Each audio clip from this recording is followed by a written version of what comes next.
Welcome back to Firewatch Live. This is Tom DeSorcy, and once again, we're joined by Scott Metzler. In our first session, we talked about how leadership is about people, and certainly the importance of focusing on the human element. Well, today we're going to dive into something just as impactful: how anyone, anywhere, at any time can exercise leadership. You don't have to be the boss to lead. We'll explore how simple actions like asking the right questions, helping others grow, and making things better for people can all be considered leadership. Scott will help us to rethink what leadership looks like and showing us that it's not about titles, but it's about actions. And Scott, it's a pleasure to have you back on the program. Welcome. Thank you very much. It's good to be back. It seems at the outset, wait a second, it's not rocket science. That's right. Have you found in your, first of all, in your I guess in your history, in your dealing with this to the one-on-one with people and in groups and in your presentations, that people are kind of going, wow, it really is kind of, yeah, I can practice this. Is that the case? That is the case. And, it's not super complicated. Like you say, it's not rocket science, but it's difficult to do because it sort of challenges the way that we've conditioned ourselves to think about leadership. And so for, generations, I think we've trained people to look to leaders to have the answers to our questions and the solutions to our problems. And when we sort of renegotiate that relationship, we find that, really great leadership often gets the environment right where we can all sort of contribute to those solutions and answers. It's not always about wearing the white hat. We've talked about that, or the stripes, or whatever organization you're with, and being that leader is it about practice? I guess, is that what we're talking about? I think it is. I think it is. And so, the idea comes from the adaptive leadership framework, and so the work of Ron Heifetz and Marty Linsky in the mid 1980s. This language, anybody can do it anytime, anywhere. I've borrowed from the Kansas Leadership Center, and it really gets to the root of this idea of reimagining what leadership could be and what leadership should be, especially in this highly complex and complicated world we find ourselves in. It seems to me that it's fairly obvious these days, no one person could be expected to or should be expected to have all the answers. So leadership is sort of a team sport.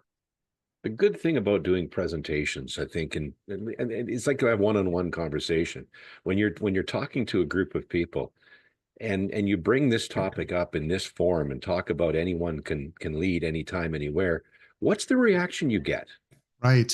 Well, so the reaction is often mixed. And so, for people who might be gray in the beard and long in the tooth like me, that might seem like unwelcome news because, folks from my generation have been conditioned to understand leadership as authority.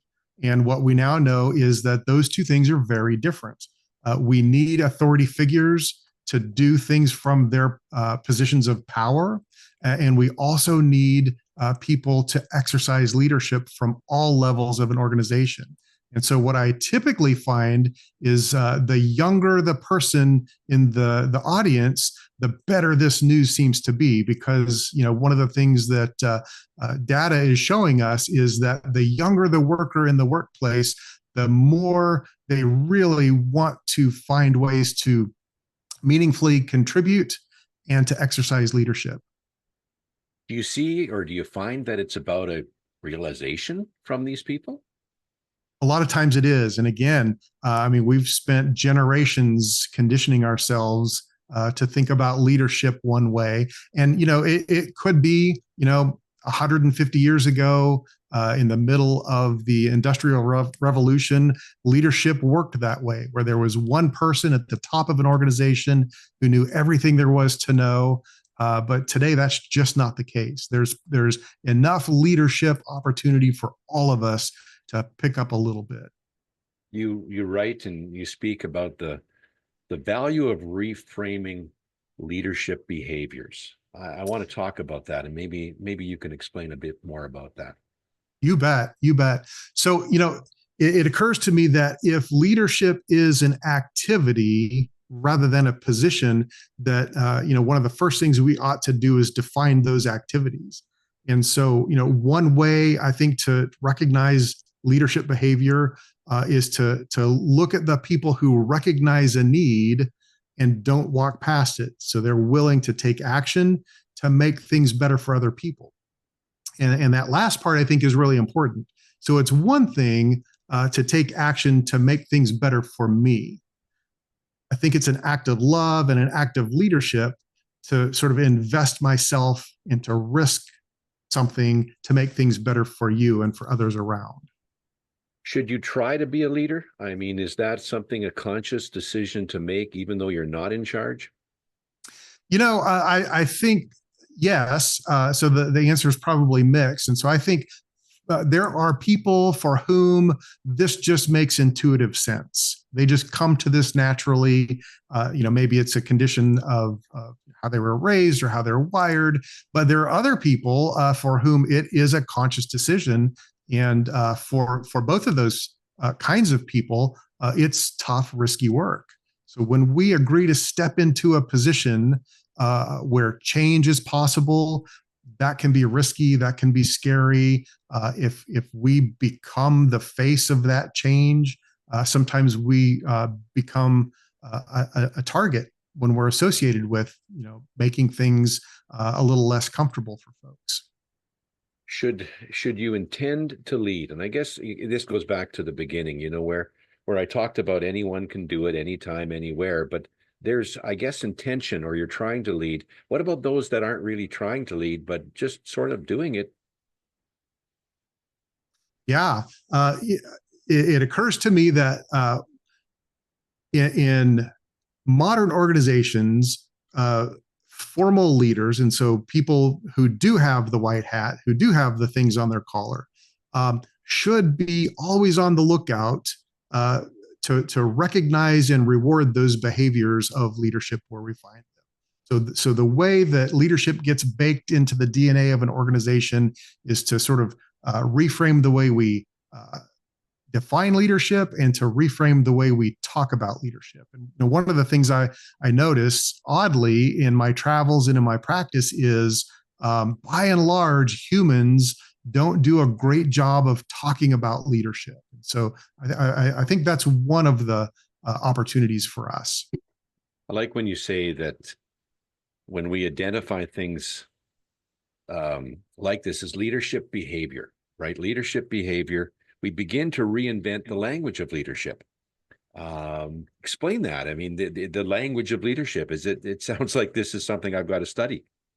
Well, yeah. And so, again, it's something that's not super complicated, but it's important. And sometimes it's hard to do. And so, one of the things that in my former department, where I grew up in the fire service, we came to a place where we had to really get clear about what leadership looks like and then what we were going to do about it. And so often in hyper-masculine cultures like law enforcement, like the fire service, we reward first to the door and first through the door behaviors. And so this aggressive sort of approach to the work that we do. And oftentimes that bleeds over from emergency response activities to all activities. And so what we decided at some point was leadership looks like people who are willing to walk to the door of opportunity, and rather than kicking it down and rushing into it themselves, looking around and considering who might this be a great opportunity for, who might be a great match for this specific opportunity, and then helping those folks develop the skills and the capacity to walk through the door first while we hold it open for them. And so we defined leadership in our language as door holders. So when we found the door holders, we knew those were the special people in our organization, and we uh, recognized those behaviors and rewarded those behaviors. And you and I come from, certainly the fire background, and we will relate, and certainly our viewers, listeners will relate if they're from that background. But certainly you speak to an audience that's much broader than that in terms of, we use the term organizations, in business or in what have you. It could be in volunteer work in organizations that you could exercise leadership behavior. Let's turn the table, and you say it's important for anyone, anytime, anywhere. What about those that are in that leadership position? And I think you've just alluded to that recognizing who will be the next leader or who has the properties that are leading without them even knowing it. That's right. That's right. And so, succession planning, I think, is an important part of organizational growth and continuity. Sometimes I think it gets short shrift. And so, I think being really clear about what it is an organization values and what it is that's going to carry an organization into the future in healthy ways is really an important part of succession planning, and recognizing those behaviors and just giving language and attention to those behaviors, I think, is a good first step in building the future of an organization. When you refer to organizational door holding, and we talked about earlier the leadership behaviors, and one of the other leadership behaviors was the asking great questions, and that kind of speaks to me in terms of trying to ask great questions or having a conversation. But I find myself, and maybe it's my broadcasting background, I tend to do that every day. Right, right. So again, I'm going to take a half step backwards and talk about the way we've been conditioned to think about leaders and leadership. And so one of the sort of hallmarks of old school leadership is to think about leaders as having the answers. And sometimes it's uncomfortable to question established leaders, to identify and ask those questions. Sometimes that's scary because there might be a little bit of pushback, right? So who's comfortable questioning the boss? And so a leadership behavior, I think, from the top down, is the ability to sort of disengage our ego from our leadership position and to get the environment and the culture healthy enough that those questions are viewed as progress and health of an organization, and not necessarily challenging seniority or leadership or authority. It's an interesting term, conditioned. It speaks to the fact that well, we talked about it last time. We talked about generations and change. And will there ever be a time that the condition is the anyone, anytime, anywhere principle? Right, right. I think that is our aspirational future. And so certainly we're not there yet. Will we ever be there 100%? I don't know. But I have seen in my practice of leadership a real shift in organizational understanding of what leadership is, and this idea that we're better when we have lots of smart people exercising leadership regardless of their authority. So when leadership becomes teamwork, when leadership becomes a team sport, leadership necessarily gets better. So are you saying don't be afraid to step up? I'm saying don't be afraid to step up, but I'm also saying don't pretend like it's not risky work, because it is. Leadership is hard, leadership can be lonely, and leadership can be risky, especially if we're helping people make progress on challenges that are near and dear to their hearts. So when we ask people to think differently and behave differently and perhaps believe differently, often that can be a risky proposition. We referred to, we talked earlier about recognizing leadership behavior, and that in terms of a current leader seeing someone who has the potential. What about now, more about the person recognizing that in themselves, listening to this, seeing this today, and maybe going, hey, yeah, that could be me. How Right. important is that recognition in yourself? I think it's critically important. And so, one real key behavior of leadership from whatever level is, the idea of self-awareness. And so I remember um, coming to an awareness that, gosh, I wonder if someday I could be a leader. And as I learned a bit more about this idea of relational leadership and distributed leadership, I began to recognize some of those sort of, uh, small leadership kernels of leadership truths in myself. And so that's an important part of the leadership journey. But equally important is this idea of mentoring leadership and sponsoring emerging leaders.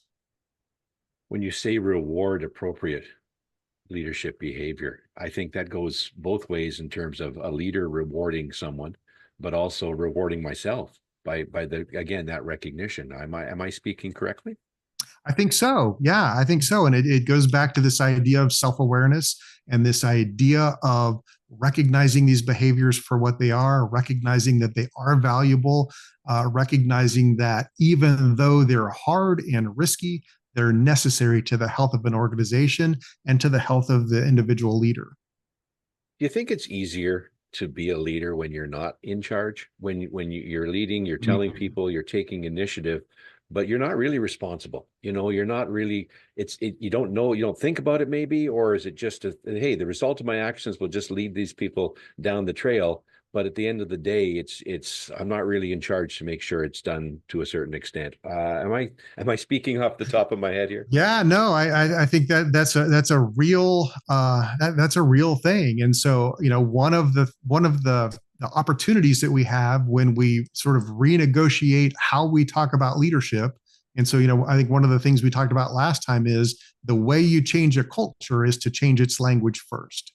And so when we start to recognize those leadership skills, when we start to develop language around it, shared language, so that, when I say adaptive leadership, everybody knows exactly what we're talking about here. I think, one of those things that we can start to sort of build into the practice of leadership, especially emerging leaders, is that you are responsible for the results. Maybe, especially if you don't have authority, right? So if we're in this all together, we've got to be in it all together all the way. When you recognize you're part of the team, I guess. You bet. You bet. And so, yeah, there's a big difference between the idea of being a high level achiever, part of a team, and being actually someone who agrees to exercise leadership. And so, for a long time, maybe for the first 10 years or so of my fire service career, I didn't know the difference. And so, all of the classes, all of the achievements, all of the things I did were to bring credit to me, which really didn't help the team all that much. And so it wasn't until I kind of discovered this idea that a leader's job is to invest in the success of other people. Sometimes that comes at a cost. Sometimes that's a sacrifice on my part to make sure that you have what you need to succeed. When that happens, the team is stronger, the organization's stronger, and we're all just a little bit more healthy.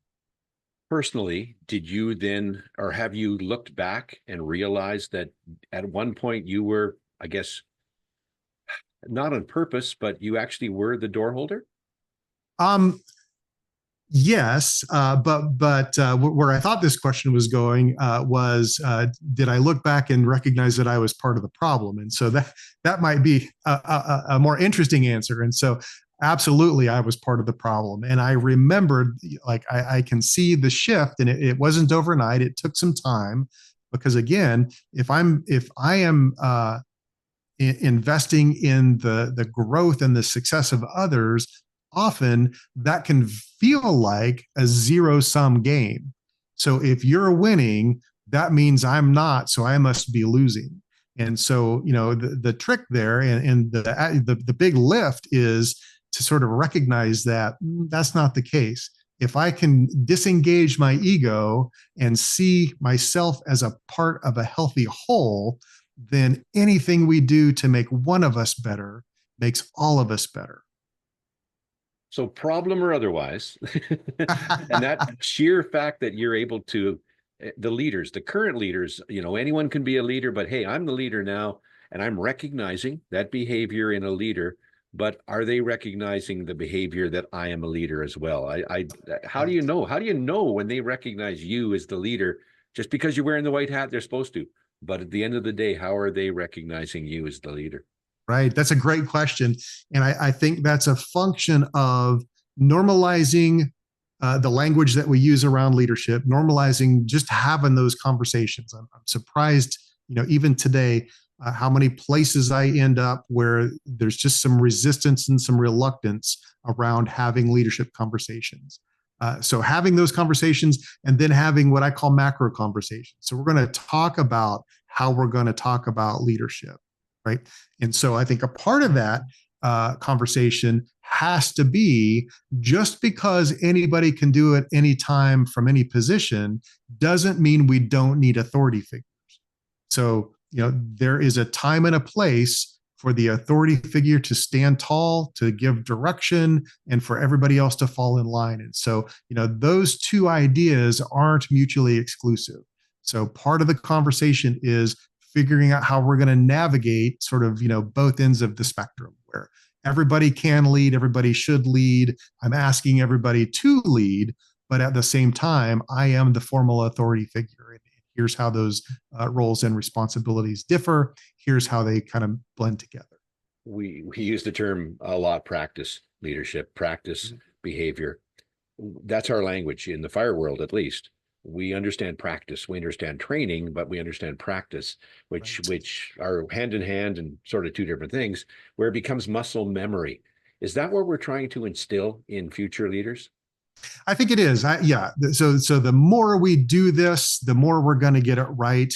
But the idea of a practice is sort of this idea that we're not always going to get it right. And so I think an important piece of effective leadership, whether you're a big L leader with stuff on your hat or a small L leader without any rank or authority, is the willingness to extend and receive grace around leadership.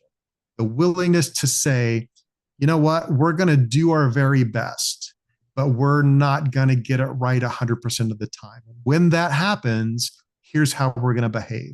We're not going to marginalize people. We're not going to make fun of people. We're not going to punish people for failing as long as we're learning and we're moving in the right direction and we're directed by the mission, the vision, and the values. If those things are in alignment, failure just means we're going to try again another way. And an active leadership, again, big L leadership or a little L leadership, is we're going to pick each other up and we're going to move on down the road. We are encouraging people anytime, anywhere, to anyone to be a leader. Let's turn the table a bit here, and you said the big L and the small L. How important should big L encourage little L? I think if we're going to get the culture right and the environment healthy enough for leadership to bubble up from all levels, the big L leaders, those authority figures in the room, have to normalize this behavior, have to identify it for what it is. And so, one of the worst feelings in the world, I think, is doing these risky leadership behaviors, exposing yourself to the hard work and the scrutiny that comes along with exercising leadership without authority, only to learn that that's not the game we're playing, right? And so everybody has to be on the same page. The rules of engagement, the way we're going to behave with each other have to be explicitly stated. And then you will know that leader exists within your organization. Absolutely, you bet. I often say in one of my many mantras, in that, I get looked upon as being a leader for so many years, again, wearing the white hat, that people expect me to lead. My attitude is in a non-emergency situation, I don't care who's in charge, just as long as someone is. Right. How important Right. is it to actually have someone be in charge? I think it's incredibly important for someone to be in charge. And so, those managerial functions, those authority functions, we have to take those things seriously, especially as our leadership transitions into crisis leadership, right? So, when fire is blowing out of the second story window, that's not a great time to talk about feelings. That's not a great time to have a focus group conversation or to take a vote. Somebody's got to be in charge. Somebody's got to give the orders, and the rest of us need to carry out those orders. Right. But when we're not doing crisis leadership, that's a great time for us to sort of develop the practice and to normalize the practice of leadership and to let those folks who don't have authority get a little experience, have a little practice. I'm interested in the people you meet across North America that, for example, speaking in the fire world still, where you'll send, maybe a search and rescue crew in a team into a building. And again, you're outside of the white hat. The big L is not standing over top of you, but you've got a senior person or an officer or what have you. They are a leader. They've taken on that leadership role.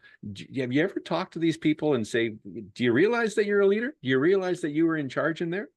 You bet. You bet. So, one of the sort of timeless leadership truths is this idea that when you exercise leadership without authority, that necessarily requires you to sort of operate at the edge of your authority and perhaps step a toe over it from time to time. And so, that's why this is scary work. That's why it's risky work. Sometimes people have to, push on the bounds of their authority in order to exercise good leadership.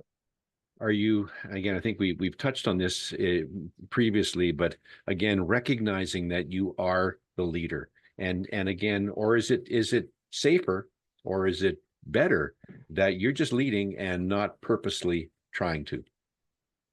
I'm not sure I understand the question. Well, we say that anyone can lead, but then there's got to be a conscious decision to say, well, I'm in charge of this little group of people. Or are you just sort of doing it without even realizing it? Yeah, I think both of those things can be true. And so, again, this kind of gets back to this idea of normalizing the conversation and sort of solidifying the language that we use, right? And so, when there is a need for an authority figure to assume that authority role, everybody needs to fall in line. When there's an opportunity or an expectation that everyone leads, that can be a different story.